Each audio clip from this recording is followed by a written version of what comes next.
Hello everyone, विद्यार्थी IAS के platform में आप सबको स्वागत है। मैं हूं एडुकेटर शरण्या और ये इस वीक की वीकली कंपाइलेशन है जो GS1 और GS3 ये दोनों पेपर के ऊपर बेस्ड है। मेंस के लिए ये जो पेपर है इसके साथ साथ यूपीएससी प्रीलिम्स में भी यहाँ से बहुत सारे क्वेश्चंस पूछे जाते हैं, तो ये वीकली कंपाइलेशन को ज़रूर देखते रहिएगा।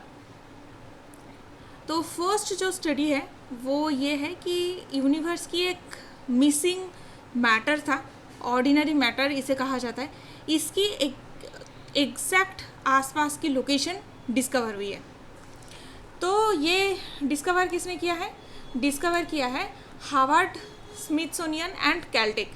ये दोनों जो यूनिवर्सिटी है इन्होंने डिटेक्ट किया है यूनिवर्स की मिसिंग ऑर्डिनरी मैटर को बाय यूजिंग कॉस्मिक सिग्नल, जिसका नाम है फर्स्ट रेडियो बर्स्ट्स। तो ऑर्डिनरी मैटर क्या होता है? ये बेसिकली हमारे जो यूनिवर्स में चीज़ें मिलती है, दिखती है, वो है जैसे कि गैस है, डास्ट है, stars, planet, everyday substances like water है, मिनरल्स है, जो गैसेस रहती है हाइड्रोजन, हीलियम, ये गैसेस। तो ये जितने भी चीज़ें लाइट के साथ, लाइट जो है इलेक्ट्रोमैग्नेटिक रेडिएशन है, तो लाइट के साथ जो भी इंटरैक्ट करता है, मतलब उसके इंटरेक्शन करने की वजह से हम उसे देख सकते हैं, उसे ऑर्डिनरी मैटर कहा जाता है। और ये टोटल जो यूनिवर्स के मैटर है उसका 15% है। बाकी 85% क्या है? That is dark matter. Okay, तो ये जो फर्स्ट रेडियो बर्स्ट्स होते हैं ये इलेक्ट्रोमैग्नेटिक रेडिएशन है in the form of radio wave. हमारी जो गैलेक्सीज़ है, हमारी जो गैलेक्सी है मिल्की वे गैलेक्सी के बियॉन्ड जो गैलेक्सीज़ है, वहाँ से जो इलेक्ट्रोमैग्नेटिक रेडिएशन निकलते हैं as a form of radio wave, उसे फर्स्ट रेडियो बर्स्ट कहा जाता है।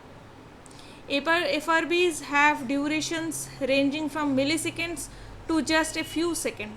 तो कुछ सेकेंड के लिए कभी कभार इलेक्ट्रोमैग्नेटिक रेडिएशन स्पार्क होता है, उसे फर्स्ट रेडियो बर्स्ट कहा जाता है। एंड वो भी हमारी जो मिल्की वे गैलेक्सी है उसके अलावा जो गैलेक्सीज है वहाँ से निकलते हैं। तो ये काम क्या करते हैं? दे provided the first direct measurement of matter distribution across the cosmic wave. तो कॉस्मिक वेव के बाहर जो हमारे मैटर के डिस्ट्रीब्यूशन है उसको ये डायरेक्ट मेज़र कर सकता है एंड एक रिलायबल कॉस्मोलॉजिकल प्रूव है, जिससे हमें थोड़ा बहुत पता चल सकता है, ये प्रूफ हो सकता है कि ऑर्गेनिक मैटर कहाँ पे है, क्या काम करता है, ये सब। तो अब इसमें ऑर्गेनिक मैटर क्या है, डार्क मैटर क्या है, इसके बारे में याद रखना है। ऑर्गेनिक मैटर जो भी है वो हमारे इलेक्ट्रोमैग्नेटिक रेडिएशन या फिर लाइट के साथ इंटरेक्ट करते हैं। अब लाइट के साथ जो भी इंटरेक्ट करेगा उसे हम देख सकते हैं। एंड डार्क मैटर जो है वो कोई भी इंटरेक्ट नहीं करता। तो डार्क मैटर, डार्क एनर्जी कोई भी इंटरेक्शन नहीं करता है, इसीलिए हम उसे डिटेक्ट नहीं कर पाते हैं। Okay, next coming to the topic, India ने रिसेंटली प्रोजेक्ट क्रोकोडाइल की 50 ईयर्स कंप्लीट किया है इन 2025। तो प्रोजेक्ट क्रोकोडाइल जो है ये 1975 में लॉन्च किया गया था to protect natural habitat and increase the population of crocodiles through captive breeding. तो इसको पकड़ के इसके अलग तरीके से ब्रीडिंग करके उसको अपने हैबिटेट में दोबारा भेजना है, ये बेसिकली था प्रोजेक्ट क्रोकोडाइल।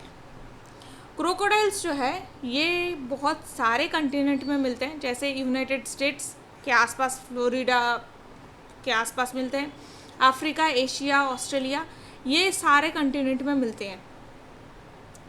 क्रोकोडाइल्स जो है वो फ्रेश वाटर, सॉल्ट वाटर दोनों एनवायरनमेंट में मिल सकते हैं एंड दोनों के बीच में जो मार्श वाटर है उसमें भी मिल सकते हैं। ठीक है, तो हमारे इंडिया में मगर क्रोकोडाइल्स जो है वो हर एक जगह मिलते हैं, मतलब पूरे कंट्री में जो भी एरियाज में क्रोकोडाइल मिलता है मोस्ट ऑफ देम आर मगर क्रोकोडाइल, जिसे मगरमच्छ कहते हैं। और सॉल्ट वाटर क्रोकोडाइल्स जो है वो कंट्री के ईस्टर्न पार्ट में मिलते हैं। ठीक है, ईस्टर्न चाइना और साउथ ईस्टर्न यूनाइटेड स्टेट्स में जो टाइप के क्रोकोडाइल्स मिलते हैं उसे कहते हैं एलिगेटर्स। ये एलिगेटर्स के पैर लंबे लंबे होते हैं एंड ये दौड़ सकता है बहुत अच्छे से। तो जो क्रोकोडाइल्स दिखाते हैं किसी फॉरेन कंट्री में लोगों को चेज कर रहे हैं, दे आर द एलिगेटर्स। घड़ियाल जो है ये मगर क्रोकोडाइल, सॉल्ट वाटर क्रोकोडाइल और घड़ियाल में घड़ियाल सबसे रेयरेस्ट स्पीसीज है और सिर्फ इंडियन सब कॉन्टिनेंट में मिलती है, exclusively found in Indian subcontinent. They are found in Chambal, Ganga, Yamuna, Kali, Koshi, Gandak, सारे में मिलते हैं।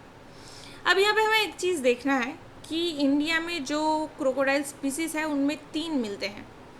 एक है सॉल्ट वाटर क्रोकोडाइल, तो ये जो है लार्जेस्ट क्रोकोडाइल स्पीसीज है, इसमें सॉल्ट ग्लैंड है जिसकी वजह से ये सॉल्ट वाटर में रह सकते हैं। हैबिटेट है brackish mangrove, swamp, river delta, जो ब्रैकिश वाटर में सॉल्ट के आसपास मिलते हैं वो सारे सॉल्ट वाटर क्रोकोडाइल है। कहाँ पे मिलते हैं? ओडिशा, वेस्ट बंगाल के सुंदरबन का एरिया, आंध्र प्रदेश, तमिलनाडु, अंडमान निकोबार आइलैंड। तो ये है eastern part of India, right. Okay, next आते हैं मार्श क्रोकोडाइल। इसे मगर क्रोकोडाइल भी कहा जाता है। ये राजस्थान, मध्य प्रदेश, उत्तराखंड, उत्तर प्रदेश, ओडिशा, तेलंगाना, गुजरात, महाराष्ट्र, गोवा, कर्नाटक, केरला, तमिलनाडु, पूरे कंट्री में जहाँ जहाँ नॉर्मल क्रोकोडाइल मिलते हैं वो सब मगर क्रोकोडाइल है। इसे मार्श क्रोकोडाइल भी कहते हैं, ठीक है। इसके जो हेड है वो थोड़ा सा ऊंचा रहता है एंड वो बार्ड को उसे ल्योर करते हैं। ये हार्श क्लाइमेट से बचने के लिए ऐसे कोई बोरो बना के कुछ खरीद के अंदर चला जाता है, ठीक है। तो इसके हैबिटेट क्या है? Fresh water lakes. तो फ्रेश वाटर में, मार्श में, मैन मेड रिजर्वायर में, इरिगेशन कैनल पे हर जगह यही रहता है। नेक्स्ट है मगर क्रोकोडाइल। मगर क्रोकोडाइल जो है इसके मुंह के पास ये जो है ये घड़ा जैसा दिखता है, मतलब थोड़ा सा ऐसे बल्ज दिखा जाता है, तो इसीलिए इसे घड़ियाल बोलते हैं। तो हिंदी वर्ड घड़ा या आर्दन पॉट से इसका डायरेक्टली नामकरण हुई है घड़ियाल। और ये कहाँ पे रहता है? नदी में रहता है मोस्टली। और इसके साथ साथ उत्तर प्रदेश, मध्य प्रदेश, उत्तराखंड, बिहार, राजस्थान, उड़ीसा, ये सारे स्टेट्स में नदी में रहते हैं, fresh water lakes and rivers में रहते हैं। इनमें जो घड़ियाल है इसकी IUCN स्टेटस है क्रिटिकली एंडेंजर्ड, ये आपको याद रखना होगा। मगर क्रोकोडाइल का है vulnerable and salt water crocodile का है लीस्ट कंसर्न्ड, ठीक है। तो इंडिया में ये तीनों टाइप के क्रोकोडाइल्स मिलते हैं। चंबल रिवर जो है वो बहुत ही फेमस एक कंजर्वेशन साइट है एंड ओडिशा एक ऐसा स्टेट है जिसमें तीनों टाइप के क्रोकोडाइल्स मिलते हैं, सॉल्ट वाटर, मगर क्रोकोडाइल, घड़ियाल, ये तीनों ही ओडिशा में मिलते हैं। ये बहुत इंपॉर्टेंट है जो आपको याद रखना होगा। ऐसा कौन सा स्टेट है जिसमें तीनों ही क्रोकोडाइल मिल सकते हैं? Okay, next coming to the topic, global drought outlook report release हुई है और इसको रिलीज किसने किया है? Organisation for economic cooperation and development, OECD, इसने रिलीज़ किया है। तो ड्रॉट की जो रिपोर्ट है उसमें क्या क्या कहा गया है कि सीवियरिटी इंक्रीज़ हुई है, 40% जो वर्ल्ड के लैंड एरिया है वो आप फ्रीक्वेंट और सीवियर ड्रॉट को फेस कर रहे हैं, जिसका एग्जाम्पल है Europe, California, horn of Africa, Somalia. Economic impact बहुत ज़्यादा बढ़ गई है, 3% to 7.5% जो है एनुअल इंक्रीज हो रही है economic cost due to this drop, और क्रॉप यील्ड जो है 22% डिक्लाइन हुई है। इकोलॉजिकल फैक्टर एक बहुत बड़ा है कि जो सॉइल मॉइस्चर है वो कंटिन्यूसली रिड्यूस हो रही है। Since 1980 37% of global land has experienced significant soil moisture decline. तो ये एक बहुत ही बड़ा प्रॉब्लम है। तो इसमें आपको एक चीज़ याद रखना है कि ड्रॉट के टाइप्स कौन कौन से हैं। एक है मेट्रोलॉजिकल ड्रॉट, दूसरा है हाइड्रोलॉजिकल ड्रॉट, तीसरा है एग्रीकल्चरल ड्रॉट। तो बेसिकली ये जो है ग्राउंड मेट्रोलॉजिकल जो ड्रॉट है वो है ग्राउंड वाटर की अगर आपको कमी महसूस होती है तो, ठीक है। हाइड्रोलॉजिकल ड्रॉट क्या है कि टेम्परेचर बहुत ज़्यादा बढ़ गई, उसके वजह से सरफेस वाटर जो है मतलब लेक्स, रिवर्स और जो ओपन स्टोरेज रिजर्वर्स था वो सब में क्या हो गया कि इतने दिन से खरा चल रहा है, टेम्परेचर इतना ज़्यादा है, तो उसके वजह से क्या हुआ, सूख गया है, जिसे सूखा कहते हैं। तीसरा है एग्रीकल्चरल ड्रॉट, मतलब सॉइल की मॉइस्चर स्पेसिफिकली कम हो गई है। ये इवेपोरेशन एंड इवेपोट्रांसपोरेशन की वजह से भी हो सकता है।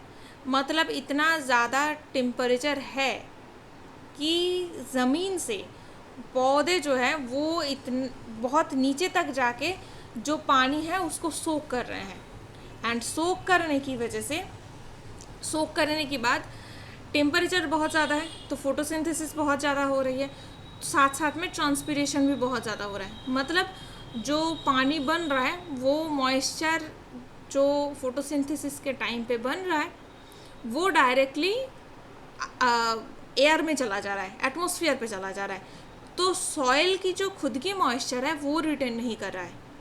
ये है एग्रीकल्चरल ड्रॉट। ओके, तो droughts are responsible for 34% of disaster related deaths जो वर्ल्ड मेट्रोलॉजिकल ऑर्गेनाइजेशन कहता है, and exacerbate poverty, inequality and displacement. और ये poverty, inequality, displacement, refugee, migration, ये सबको बढ़ावा भी दे रहा है, ठीक है। तो ये है बहुत ही इम्पोर्टेंट एक न्यूज़ जो आपको डिजास्टर मैनेजमेंट में, एनवायरनमेंट पे, एग्रीकल्चर में एंड जियोग्राफी में, हर एक टॉपिक में, हर एक सब्जेक्ट में काम आ सकता है, ठीक है। तो इस रिपोर्ट को, इस न्यूज़ को बहुत अच्छे से याद रखना। नेक्स्ट टॉपिक है NASA ISRO synthetic aperture radar जो है वो रिसेंटली इसरो के स्पेसक्राफ्ट लॉन्चिंग जो स्टेशन है श्रीहरिकोटा वहाँ पे आके पहुँचा है। तो NASA ISRO synthetic aperture radar जो था ये एक one of the most expensive satellite programme है जो नासा और इसरो के कोलैबोरेशन में बनी है। ये फर्स्ट ऐसा रडार सैटेलाइट है जो डुअल फ्रीक्वेंसी में यूज़ होने वाला है। तो नीसार एक जॉइंट प्रोजेक्ट है नासा और इसरो का जो अर्थ को बेस्ट रिजोल्यूशन से देखने वाला है। ये अर्थ के कोई भी कॉम्प्लेक्स प्रोसेस जैसे volcano, earthquake, ecosystem disturbance, various hazards, disasters, इसको चेक करने वाला है। तो इसको लॉन्च होने वाला था 2021 में सतीश धवन स्पेस सेंटर से, बट पैंडेमिक की वजह से, ग्लोबल जियोपॉलिटिक्स की वजह से ये अभी तक हो नहीं पाया। 2025 तक ये लॉन्च होने वाला है, ठीक है। तो इसे याद रखना है किसका मिशन है, ये निसार मिशन नासा और इसरो दोनों का कोलैबोरेशन है। Okay, coming to the next topic, recently researchers जो है वो 24-23 मिलियन ईयर ओल्ड पुराना फॉसिलाइज्ड लीव्स मिला है नोथोपेजिया इस टाइप के फ्रूट का। ये जो नोथोपेजिया है ये कहाँ पे मिलता है, क्या इसका क्या कैरेक्टर है, इसके बारे में पता करेंगे। तो फॉसिलाइज्ड जो लीव्स है वो जेनस नोथोपेजिया फैमिली का, नोथोपेजिया जेनस का मिला है जो वेस्टर्न घाट में ही मिलता है, ओनली वेस्टर्न घाट। तो नॉर्थ ईस्ट इंडिया में पहले मिलता था, अब वो डिसअपियर हो गया है because Himalayan uplift lead the cooling of climate. तो क्लाइमेट की चेंज हुई है, हिमालय की अपलिफ्ट होने के बाद, हिमालय के फॉर्मेशन के बाद उस एरिया का कूलिंग बहुत हुई है, रेनफॉल पैटर्न चेंज हुई है, विंड पैटर्न चेंज हुई है, एंड वेस्टर्न घाट में ये सर्वाइव किया है because of stable tropical condition, ठीक है, और ये कितना पुराना है? 23 से 24 मिलियन ईयर पुराना है। नोथोपेजिया जो जेनस है उसमें 10-11 स्पीसीज है, जिसमें 8 जो है वो इंडिया में मिलता है, mostly western Ghat and south western region में। ठीक है, तो ये ऐसा दिखता है, थोड़ा सा डमरू ये जो फिग है डुम्बुर उसकी तरह दिखता है। नेक्स्ट टॉपिक है ग्लोबल ओशन डार्कनिंग। एक प्रोसेस चल रही है जो अंडर वाटर इकोसिस्टम को थ्रेटन कर रहा है, यूके यूनिवर्सिटी की रिसर्च है। तो ओशन डार्कनिंग का क्या मतलब होती है कि लाइट जो हमारे ओशन सरफेस से अंदर जाता है वो रिफ्रैक्शन के वजह से लाइट पेनिट्रेशन जो होती रहती है वो धीरे धीरे कम हो रहा है, फोटिक जोन की सिंकरिंग हो रही है। तो फोटिक मतलब है, फोटो मतलब है लाइट, फोटिक जोन का मतलब क्या होता है? Light penetrated zone. तो ऐसा एरिया जहाँ पे सनलाइट पहुँचता है उसे फोटिक जोन कहा जाता है। तो अब जो जितना लाइट पेनिट्रेशन होता था उतना अगर पेनिट्रेशन नहीं हो रहा है तो क्या मतलब है कि जितना पेनिट्रेशन जोन था वो धीरे धीरे कम हो रही है। अब इसका इम्पैक्ट कैसे हो सकता है? मेरीन इकोलॉजी जो है या फिर मेरीन प्रोडक्टिविटी जो है वो कम हो जाएगा, क्योंकि जो स्पीसीज होते हैं वो मोस्टली लाइट के जो पेनिट्रेटेड जोन है फोटिक जोन वहीं पे मिलते हैं, मैक्सिमम स्पीसीज। तो लाइट डिपेंडेंट जो प्रोसेस था जैसे growth, development, photosynthesis, reproduction, communication, वो सब धीरे धीरे कम हो रहा है। तो अगर जो स्पीसीज है वो इंटरेक्ट नहीं कर पाएंगे, वो ग्रोथ नहीं कर सकते, वो रिप्रोडक्शन नहीं कर सकते, तो उसकी पॉपुलेशन कम होना लगेगा। फिशरीज इंडस्ट्री, फिश जो मैक्सिमम मिलते हैं वो यही फोटिक जोन पे मिलते हैं। तो फिश की जो टोटल पॉपुलेशन है वो धीरे धीरे डिक्लाइन हो रही है, क्योंकि हैबिटेट छोटा हो रहा है। पहले जितना बड़ा हैबिटेट था अब फोटिक जोन छोटा होने की वजह से हैबिटेट भी कम हो रहा है, तो रिप्रोडक्टिव साइकिल डिस्टर्ब हो रहा है। नेक्स्ट है रेगुलेशन ऑफ क्लाइमेट। तो इसकी वजह से क्या होता है कि carbon absorption, oxygen production, climate change, ये सारे के सारे चीज़, क्लाइमेट का जो रेगुलेशन हो रहा था ये सारे के सारे चीज़ हैम्पर हो रहा है। ठीक है, तो ये एक चीज़ हमें याद रखना है कि ओशन डार्कनिंग का इम्पैक्ट क्या क्या हो सकता है, क्योंकि यूपीएससी अभी रिसेंटली प्रीलिम्स में जो इम्पैक्ट है या फिर जो रीज़न है या फिर जो रिज़ल्ट है उसके ऊपर स्टेटमेंट देना स्टार्ट किया है।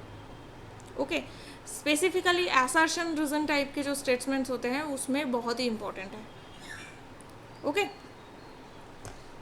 नेक्स्ट ये है ग्लोबल आगरवुड ट्रेड जो है वो ये हमारे जो एंडेंजर्ड ट्री स्पीसीज था उसके कंजर्वेशन को थ्रेटन किया है। तो आगर जो है, आगरवुड या फिर आगर जिसे कहते हैं, वो कहाँ पे किस तरीके से बनता है? कोई अगर ऐसा पेड़ है जिसमें खरोच आई है या फिर फंगी से इन्फेक्ट हुई है, उसमें फंगस इन्फेक्शन हो गई है, तो वो एक रेजिन प्रोड्यूस करता है डिफेंस के लिए, ताकि उसका जो इन्फेक्शन हो वो पूरे ट्री में, पूरे बॉडी में ना फैले। तो वो जो रेजिन निकलता है दैट इज़ आगरवुड। कहाँ पे मिलता है? इंडिया के नॉर्थ ईस्ट में मैक्सिमम मिलता है त्रिपुरा में। अगर से नाम ही बना है आगरवुड, अगरतला, ये जो नाम है ये अगर जो ट्री है उसी के नाम पे बना है। कंजर्वेशन क्या है? अपेंडिक्स 2 है, इनसाइट्स शेड्यूल्ड है, वाइल्ड लाइफ प्रोटेक्शन एक्ट में शेड्यूल 4 में है। तो हमेशा ये याद रखना कि कौन से दूसरे शेड्यूल में होती है, क्योंकि कभी कभार पूछ ले कि ये शेड्यूल 1 का है, but no, this is not in schedule 1। Use कहाँ होती है? परफ्यूम मेकिंग, ट्रेडिशनल मेडिसिन जैसे कि आयुर्वेदा टेक्स्ट है, चरक संहिता है, चाइनीज़ मेडिसिन, यूनानी, तो ये बहुत सारे जो ट्रेडिशनल मेडिसिन है उसमें आगरवुड यूज़ होती है। ओके, नेक्स्ट आते हैं world economic forum recently release किया है एनर्जी ट्रांजिशन इंडेक्स 2025। तो इसमें जो है आपको याद रखना है कि स्वीडन है जो फर्स्ट रैंक होल्डर है सेकंड है फिनलैंड, थर्ड है डेनमार्क, फोर्थ है नॉर्वे, और चारों ही नॉर्डिक कंट्रीज़ हैं। इंडिया की जो रैंकिंग है वो 63 था 24 में, जो अभी 71 हुई है, तो 8 पोजीशन ड्रॉप किया है इंडिया ने। तो इसमें 2 एस्पेक्ट हमें याद रखना है कि सिस्टम परफॉर्मेंस किस तरीके से है, मतलब एनर्जी सिक्योरिटी, इक्विटी, सस्टेनेबिलिटी के ऊपर गवर्नमेंट कैसे काम कर रहा है, एंड ट्रेडिशनल रेडीनेस, मतलब रेगुलेशन कैसा होनी चाहिए, इंफ्रास्ट्रक्चर क्या होनी चाहिए, इन्वेस्टमेंट क्या होनी चाहिए, इसके ऊपर गवर्नमेंट एंड प्राइवेट सेक्टर क्या इन्वेस्ट कर रहा है, जो सोसाइटी है वो किस तरीके से इन्वेस्टेड है, ये सब कुछ 2 ऐसा एस्पेक्ट है जो इस इंडेक्स में साथ में लाया गया है। ठीक है, तो ये आपको याद रखना है। नेक्स्ट है, रिसेंटली ICMR ने लॉन्च किया है हाई परफॉर्मेंस कंप्यूटिंग फैसिलिटी, जिसका नाम है Nakshatra, at National institute of Virology Pune. तो नक्षत्र जो है वो PM Ayushman Bharat health infrastructure mission के अंडर है। ये एक कंप्यूटिंग क्लस्टर है जो जीनोमिक रिसर्च के जो डेटाज है उसको साथ में रखने वाला है, और ये नेशनल इंस्टीट्यूट ऑफ वायरोलॉजी ने रिसेंटली लगाया है। इसका काम क्या है, कोई भी डिजीज़ की थ्रेट हो, उसकी अर्ली डिटेक्शन हो, आउटब्रेक का फर्स्ट रिस्पॉन्स लिया जाए, and AI driven vaccine and drug development को प्रमोट करने वाला है। ठीक है, तो ये बहुत ही इम्पोर्टेंट है। अर्ली डिटेक्शन तो हमें पता चला, आउटब्रेक का रिस्पॉन्स फर्स्ट हो ये पता चला, बट सबसे इम्पोर्टेंट है AI driven vaccine and drug development. ये हमें याद रखना होगा, एक बहुत ही सोफिस्टिकेटेड प्रोसेस है, इसीलिए ये कंप्यूटिंग फैसिलिटी लगाया गया है जिसका नाम है नक्षत्र। नेक्स्ट टॉपिक है, US food and drug administration ने रिसेंटली अप्रूव किया है HIV प्रिवेंशन ड्रग लेनापिविर। लेनापिविर जो है ये एक HIV प्रिवेंशन ड्रग है। तो लेनापिविर ये जो है एक एंटी रेट्रोवायरल मेडिसिन है, क्योंकि HIV जो है वो रेट्रोवायरस है। ठीक है, मतलब HIV में जो जीनोमिक मटेरियल है वो है, जीनोमिक मटेरियल है RNA, ये DNA में कन्वर्ट होता है, उसके बाद इन्फेक्ट करता है। ठीक है, तो इसीलिए इसे रेट्रोवायरस कहा जाता है। तो ये एंटी रेट्रोवायरल मेडिसिन है जो HIV प्रिवेंशन के लिए प्रिवेंशन के लिए यूज़ होता है। तो ये प्री एक्सपोजर प्रोफाइलैक्सिस है, मतलब एक्सपोज होने से पहले ये आपको प्रिवेंट करेगा, दैट रिड्यूस द रिस्क। ये वैक्सीन नहीं है, तो ये रिस्क को कम कर देता है, इसको बंद नहीं कर सकता। For individual who are HIV नेगेटिव, अभी तक HIV नेगेटिव है, बट इस वायरस के कॉन्ट्रैक्ट होने के चांसेस बहुत है। ओके, HIV एक वायरस है जो बॉडी के इम्यून सिस्टम को अटैक करता है एंड बॉडी फ्लूइड के थ्रू ट्रांसमिट करते हैं, मतलब इन्फेक्टेड पर्सन से ब्लड, ब्रेस्ट मिल्क, सीमेन, वैजाइनल फ्लूइड, सेरिब्रोस्पाइनल फ्लूइड, ये सब से ट्रांसमिट हो सकता है। ओके, तो ये याद रखना कि हम कंटेजियस नहीं है, कंटेजियस है बट ये जो हमारे किसी के सलाइवा लगने से हो जाएगा ऐसा नहीं है, सिर्फ और सिर्फ बॉडी फ्लूइड से ही ट्रांसफ़र होती है। Okay, National AIDS Control Programme phase 5 start किया गया है इंडिया में to at achieving 80% reduction of new infection. तो जो न्यू इन्फेक्शंस हो रहा था उसका रिडक्शन हो 80% तक। HIV and AIDS Prevention and Control Act 2017 prohibits discrimination against HIV positive people। ये भी याद रखना पड़ेगा कि HIV and AIDS Control Act, Prevention and Control Act recently government of India ने लाया था। ओके, नेक्स्ट टॉपिक ये है कि Atlantic meridional overturning circulation AMOC, इसकी कोलैप्सिंग हुई है, ये कोलैप्स किया है, और उसकी वजह से नॉर्दर्न यूरोप में बहुत ही ज़्यादा ठंडी आ गई है सडनली। तो ये एमॉक्स सिस्टम जो है ये ओशन करंट की सिस्टम है जो अटलांटिक ओशन में पानी को, गर्म पानी को नॉर्थ पोल की तरफ लेके जाता है और वहाँ पे ठंडा करके वो पानी को फिर से ट्रॉपिकल वाटर में लेके आता है। ये है बेसिकली एमॉक्स सिस्टम, जो वार्म वाटर को नॉर्थ में लेके जाता है एंड कोल्ड वाटर को साउथ में ट्रॉपिक्स में फिर लेके आता है, ट्रॉपिक्स इक्वेटर में फिर लेके आता है। ये एक ग्लोबल कन्वेयर बेल्ट का पार्ट है जिसमें ओशन करंट्स जो है वो कूल और वार्म वाटर को कंटिन्यूसली एक्सचेंज करते हैं, हीट को डिस्ट्रीब्यूट करते हैं, मॉइस्चर को डिस्ट्रीब्यूट करते हैं, न्यूट्रिएंट को कंट्री के अराउंड, यहाँ कंट्री के अराउंड जो ओशन वाटर है उसके थ्रू मूव कराता है for long periods of time. ठीक है, दिस कॉजेस आर्टिक आइस जो कोल्ड होती है, फ्रेश वाटर वहाँ से नॉर्थ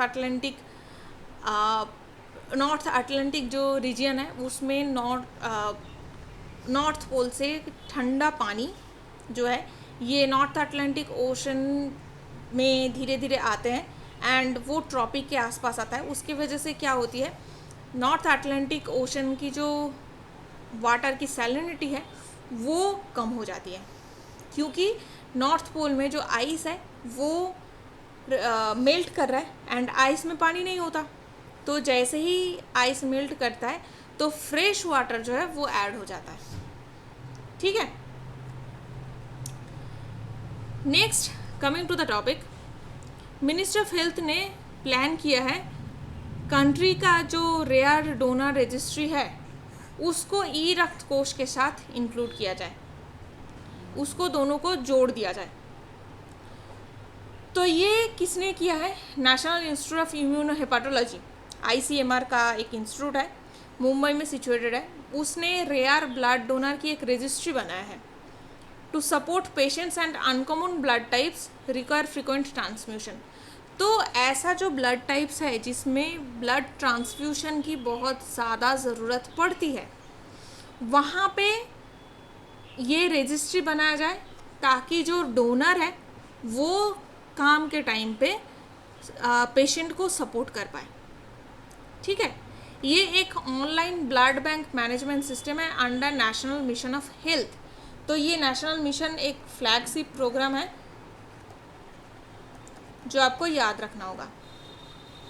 ये बहुत सारे अलग अलग ब्लड बैंक के इंफॉर्मेशन प्रोवाइड करते हैं, ब्लड अवेलेबिलिटी कितना है, ब्लड डोनेशन कैंप आसपास कहाँ हो रहा है, ये सारे इन्फॉर्मेशन ये ई रक्त कोष में जाने वाला है।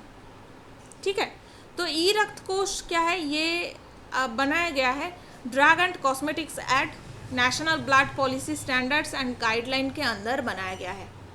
ओके, बनाया किसने है, ICMR का इंस्टीट्यूट है, national institute of immunohaematology. Okay, I hope यहाँ तक आपको समझ में आ रहा है। ये जो छोटे छोटे इन्फॉर्मेशंस है ये काफ़ी इंपॉर्टेंट है। जैसे ई रक्त कोष के बारे में आपको हो सकता है प्रीलिम्स में पूछ लिया, या फिर national Mission of health, national health mission जो है उसके ऊपर मेंस में पूछ लिया, तो आप इस पोर्टल के बारे में बता सकते हैं, राइट। नेक्स्ट क्या है, इंडियन जो फार्मर्स है इन्होंने फर्टिलाइज़र कोऑपरेटिव लिमिटेड जो है इसको first time overseas plant setup किया है फॉर नैनो फर्टिलाइज़र, और वो भी ब्राज़ील में सेटअप किया है। तो नैनो फर्टिलाइज़र्स ऐसा है, न्यूट्रिएंट्स है जो कोई कोटिंग के अंदर रहता है, नैनो मटेरियल की कोटिंग के अंदर रहता है, और वो नैनो मटेरियल क्या होती है, 100 नैनोमीटर से भी कम है। ठीक है, तो फर्टिलाइज़र की जो मॉलिक्यूल्स है वो किसी कोट के अंदर रखा जाता है। ये काम क्या करता है, ये बेसिकली अगर आप डायरेक्टली पानी में मिला के दे देंगे तो वो तुरंत पानी में चला जाएगा, तुरंत ज़मीन पे चला जाएगा। तो अगर ज़मीन पे चला गया तो उसके बाद मान लीजिए आधे घंटे बाद बारिश हो गया, तो जितना मिट्टी में फर्टिलाइज़र था वो तो चला गया, हम डाल रहे हैं ज़्यादा पर प्लांट को मिल ही नहीं रहा है, खेत में मिल ही नहीं रहा है। तो ये क्या करता है, ये कंट्रोल्ड रिलीज करता है, मतलब ये तुरंत रिलीज नहीं होता, ये धीरे धीरे रिलीज होता रहता है। तो इसके वजह से क्या होगा, सस्टेनेबल फार्मिंग को ये प्रमोट करता है ताकि सॉइल और पानी की कंटामिनेशन ना हो, क्योंकि जैसे ही वो इनफ्लक्स होके पानी में जाएगा तो पॉल्यूशन होगा, है ना।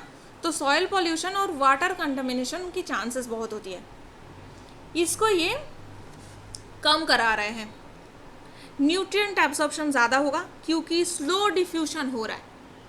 अब यहाँ पे न्यूट्रिएंट एब्जॉर्प्शन क्यों अच्छा होगा, अब मान लीजिए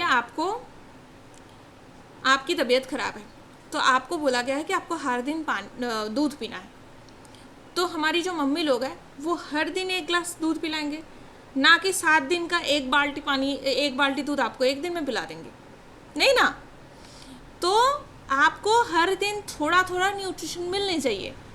प्लांट के लिए भी सेम है, न्यूट्रिएंट एब्जॉर्प्शन धीरे धीरे होनी चाहिए, ना कि एक साथ एक बार में होना है, ठीक है। तो न्यूट्रिएंट की वेस्टेज को ये कम करता है। दिस इज वेस्टेज, जो पानी में चला जा रहा है, सॉइल में पड़ा है, वो वेस्टेज है। एंड बार बार देने की ज़रूरत नहीं पड़ेगा क्योंकि वेस्टेज नहीं हो रहा है, तो उसके वजह से जितना पैसे खर्च हो रहा था एक्स्ट्रा वो भी नहीं होगा। तो रिसेंटली इफ्को ने ये ब्राज़ील में प्लांट सेटअप किया है, ओके। नेक्स्ट ये है, intergovernmental science policy panel बनाया गया है on chemicals waste and pollution. तो ये जो है ये यूएनईपी ने बनाया है, independent policy relevant scientific advice देने वाला है ये panel on chemicals waste and pollution prevention, okay. और ये काम क्या करेगा, to reduce the impact of the climate change, the crisis of nature and biodiversity loss and the crisis of pollution and waste. तो इन सब को रिड्यूस करने के लिए ये बनाया गया है। इसके साथ साथ इम्पैक्ट है जो केमिकल्स का, वेस्ट और पॉल्यूशन का, वो भी कहा है कि म्यूनिसिपल सॉलिड वेस्ट जनरेशन जो है वो 2023 में 2.1 बिलियन टन्स का था, जो 2050 में बढ़ के 3.8 बिलियन टन्स होने वाला है। तो huge amount of solid waste generate होगा, जिसको रिड्यूस करने के लिए, जिसको रेगुलेट करने के लिए ये न्यू पैनल बनाया गया है बाय यूएनईपी, ओके। नेक्स्ट ये है, आरबीआई ने प्रायोरिटी सेक्टर लेंडिंग के लिए नॉर्म्स को चेंज किया है फॉर स्मॉल फाइनेंस बैंक्स। अब इसमें मान लीजिए हो सकता है प्रीलिम्स में ये क्वेश्चन आए, RBI has released the new norms for priority sector lending. बस इतना बोलना छोड़ दिया कि स्मॉल फाइनेंस बैंक, तो जो एग्रीकल्चरल सोसाइटीज़ हैं, जो कमर्शियल बैंक्स हैं, उन सब के लिए प्रायोरिटी सेक्टर लेंडिंग है। तो क्या उनके लिए नॉर्म्स चेंज हुई है? नहीं हुई है। तो ये जो स्टेटमेंट है ये हो सकता है कि गलत हो, तो आपको जानना है किसके लिए चेंज हुई है। तो स्मॉल फाइनेंस बैंक्स के लिए चेंज हुई है। तो टोटल पीएसएल जो था ये 75% था, वो अब 60% कर दिया गया है एएनबीसी के लिए। तो एएनबीसी क्या है इसके बारे में भी हम बात करेंगे। 40% स्टील मैंडेटरी है पीएसएल के लिए, पीएसएल सेक्टर्स के लिए, और 20% ऐसे फ्लेक्सिबल है जो आप नॉन पीएसएल सेक्टर में भी लोन दे सकते हैं। तो पीएसएल फ्रेमवर्क या फिर प्रायोरिटी सेक्टर लेंडिंग जो फ्रेमवर्क है ये आरबीआई लाया था, और ये मैंडेट करता है बैंक को, बैंक के लिए करना ही है। एक स्पेसिफिक परसेंटेज है जो एडजस्टेड नेट बैंक क्रेडिट करना है प्रायोरिटी सेक्टर्स में। तो ये एएनबीसी के अंदर क्या क्या आता है, नेट बैंक क्रेडिट, बैंक के investment in non statutory liquid ratio, bonds, ये सब है एएनबीसी, ठीक है। और प्रायोरिटी सेक्टर लेंडिंग में कौन कौन आता है, प्रायोरिटी सेक्टर में क्या क्या आता है, एग्रीकल्चर है, एमएसएमई सेक्टर है, एक्सपोर्ट क्रेडिट है, education, housing, social infrastructure, renewable energy and others, ये सारे प्रायोरिटी सेक्टर में है। ओके, तो ये हमें याद रखना है। प्रायोरिटी सेक्टर क्या है, प्रायोरिटी सेक्टर लेंडिंग में ये भी आता है रिन्यूएबल एनर्जी, जहाँ पे सोलर पैनल की प्रोडक्शन को प्रमोट करते हैं या फिर उसकी इंफ्रास्ट्रक्चर बनाने को प्रमोट करते हैं। ठीक है, तो ये सारे हैं प्रायोरिटी सेक्टर लेंडिंग। नेक्स्ट ये है, रिसेंटली इंडिया की जो चीफ ऑफ डिफेंस स्टाफ है उनको डिफेंस मिनिस्टर ने एम्पावर किया है कि वो 3 फोर्सेस के लिए जॉइंट ऑर्डर निकल सकते हैं। तो ये चीफ ऑफ डिफेंस स्टाफ जो है, ये ट्राई सर्विसेज जो कमांड है उसको प्रमोट करने की बात कर रहे हैं। मतलब इंडियन आर्मी, नेवी, एयरफोर्स, ये तीनों जब ज़रूरत पड़ेगा साथ में काम करेगा। और इसी के लिए ये जॉइंटली काम करने के लिए क्या क्या प्रपोजल लाया गया है, proposal for integrated theatre command, जहाँ पे आर्मी, नेवी, एयरफोर्स साथ में काम करता है। जैसे इंडिया में एक इंटीग्रेटेड कमांड है, वो है अंडमान एंड निकोबार कमांड, जहाँ पे नेवी काम करता है, एयरफोर्स भी काम करता है और इंडियन आर्मी भी है। ठीक है, तो ऐसे इंटीग्रेटेड थिएटर कमांड और भी बनाने की बात हो रही है। जैसे कि वेस्टर्न सेक्टर में रिसेंटली ज़रूरत पड़ी ऑपरेशन सिंदूर में, वहाँ पे नेवी को भी आना था, वहाँ पे एयरफोर्स को भी आना था, वहाँ पे आर्मी भी रेडी बैठा था। राइट, तो ये है इंटीग्रेटेड थिएटर कमांड। सबसे बड़ा ऐसा इंटीग्रेटेड थिएटर कमांड है यूएस का, जो पैसिफिक कमांड कहा जाता है। तो ये आर्मी भी है, यूएस मेरीन, यूएस कॉर्प्स दोनों ही इसमें है। तो साथ साथ में integrated battle groups to boost operation readiness of all 3 services based on geography and function.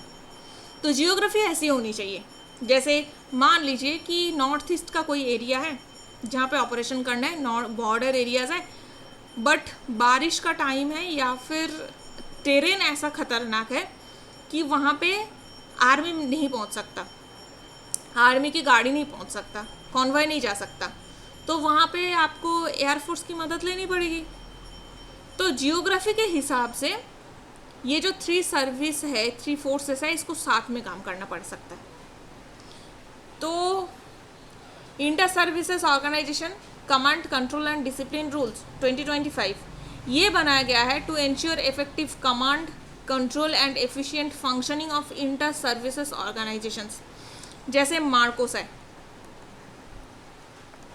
Garuda, ये जो जवान्स होते हैं, पैरामिलिट्री फोर्स जो पैरा एसएफ है, स्पेशल फोर्सेस है, पैरा स्पेशल फोर्सेस, तो वो इंटर सर्विसेज में काम करते हैं। वो मार्कोस जो है वो एयरलिफ्ट, मतलब वो डायरेक्टली एयर फोर्स में भी होते हैं, वो किसी जगह से एयरलिफ्ट करके उनको भेजा जा सकता है, वो ज़मीन पे भी लड़ सकते हैं, वो पानी में नेवी के साथ भी लड़ सकते हैं। Marcos one of the famous paramilitary special forces है इंडिया का। तो उनके सीमलेस फंक्शनिंग हो, इसीलिए ये इंटर सर्विसेज ऑर्गेनाइजेशन के रूल्स बनाया गया है। नेक्स्ट है सीडीएस को अपॉइंट किया है। तो चीफ ऑफ डिफेंस स्टाफ जो है उनका मैंडेट ही है कि ऑपरेशन, लॉजिस्टिक्स, ट्रांसपोर्ट, ट्रेनिंग ये सारे जॉइंटली हो ऑफ द 3 आर्म्ड फोर्सेस। ठीक है, ये जैसे देखिए नेवी की शिप है, नेवी की शिप आके पीछे एयरफोर्स के भी फाइटर जेट्स हैं, टैंक, बैटल टैंक्स साथ में आ रहा है, मार्कोस यहाँ पे आ रहे हैं। तो बेसिकली क्या है कि जॉइंट ऑर्डर निकालने के लिए चीफ ऑफ डिफेंस स्टाफ को एम्पावर कर दिया है। नेक्स्ट टॉपिक है, इंडिया रिसेंटली एंटर किया है टॉप 10 सस्टेनेबल डेवलपमेंट रिपोर्ट के अंदर। सस्टेनेबल डेवलपमेंट गोल के जो रिपोर्ट था 2025 में, उसमें टॉप 10 में इंडिया पहुंचा है, which is a very good news कि इंडिया इम्प्रूव तो कर रहा है। तो एसडीजी जो है, सस्टेनेबल डेवलपमेंट गोल जो है, वो 17 ऐसा गोल है जो यूनाइटेड नेशंस ने 2015 में बनाया था और 2030 तक की सस्टेनेबल डेवलपमेंट को अचीव करने वाला था। तो SDG जो है ये बनाया गया था मिलेनियल डेवलपमेंट गोल्स के ऊपर, जो 2000 से 2015 तक के बीच में एक्सट्रीम पॉवर्टी को रिडक्शन की बात टारगेट किया था। तो सस्टेनेबल डेवलपमेंट गोल क्या क्या है?